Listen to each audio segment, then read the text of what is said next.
So welcome back to the third episode of Hello, It's Better to Talk.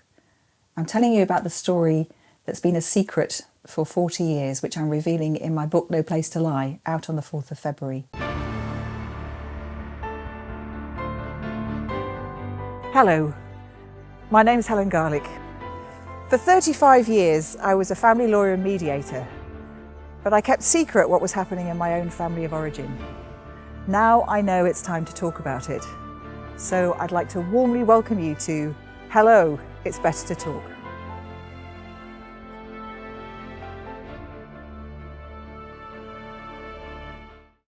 So this story is all about my family, and this is a picture of my family.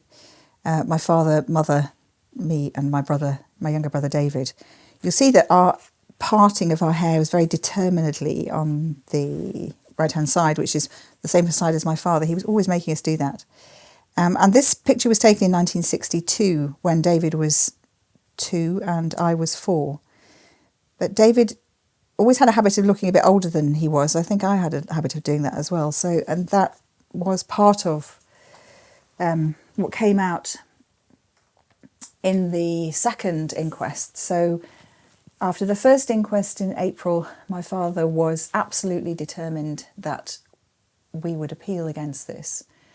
And by June of 1981, I was starting to work as a solicitor, or as an article clerk rather, to be a solicitor in a firm called Druce's Natley in London. And my father asked if the firm would act as agents for his case. I found it very hard to say no to my father, and the firm kindly agreed to. So we acted in making, it's like an appeal against the original inquest. It's actually a sort of form of declaration in the Queen's Bench Division. But my father was very lucky to find a young barrister called Brian Lett, who's now a QC.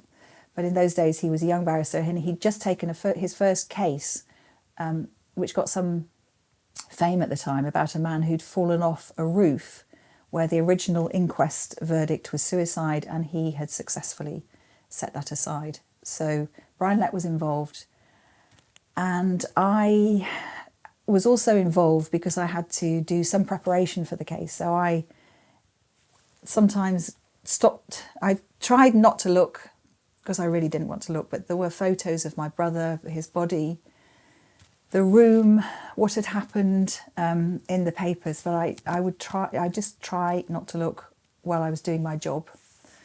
In fact, most of the work was done by my father and an assistant solicitor who was working with him, and Brian Lett, and I just had to sit behind the barrister while the judges, 3 elderly white men, made their decision about what had happened about my brother and whether the original verdict of the suicide was unsafe. So it was strange that various things came out. I've been looking through some court documents, so I'm now reminded about what happened. But one of the big things that came out of the case was the dog food. So my brother had borrowed my little yellow Renault 5, and in there he had various tins of dog food and dog biscuits, probably enough for about 4 weeks. So in the second inquest, the judges decided that showed evidence of the fact that he was planning for the future for Cleo, and so therefore he couldn't have possibly taken his own life, or there would be sufficient doubt about it, which was really interesting because I think that what had happened was that in fact my brother had taken Cleo, my dog, the Gordon Setter, over to see a man in Slade Heaton, the village where we came from, who used to look after us from time to time when we were there, when we were away. And he had dropped off, so David had dropped off the dog without speaking to the man. And I feel that was because he couldn't look him in the eye, because he would have known probably that something was really up with David. So the reality was that David couldn't look somebody in the eye and had gone home just dropping off the dog, took the dog food with him. But in law, that looked like he was planning for his future. Nobody ever seemed to bother to look in the fridge to see whether David was planning for his own future, whether there was any food for there. Nobody had done that investigation. But they didn't find any note either. He hadn't written a note. There was a search for that. And again, there's an absence of evidence. So a diary was found, but later. So actually, after the court case, I found a diary, a little diary that David had had. He'd torn out all the 6 weeks, pages worth of the diary before he died. So to me, what he was doing was covering his tracks. But then my father said, well, that's probably because, sometimes people do that. They just tear out pages in their diary, and certainly it's not evidence.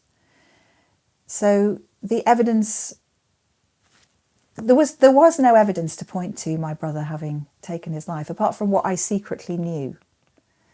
But by the time of the second inquest, the person that I describe as Nick Kane in the book had already gone to Australia, and he was alive and well and living a happier life. So he couldn't be interviewed. And a decision was made on that appeal that the original inquest was unsound, and a second inquest happened when they did decide that what had happened to my brother was an accident. An accident. To me, that takes away his choice. But again, it was something that I kept in my heart because it felt like something I could not talk about with my parents. Another secret, another bit of non-talking. So I hope you'll join me next week on Wednesday at 12 noon for the next episode of Hello, It's Better to Talk, when I'm going to fast forward 10 years to a time when I met Princess Diana and what she taught me about preparation and when or not to reveal a secret. So love and light to you all, and see you next Wednesday.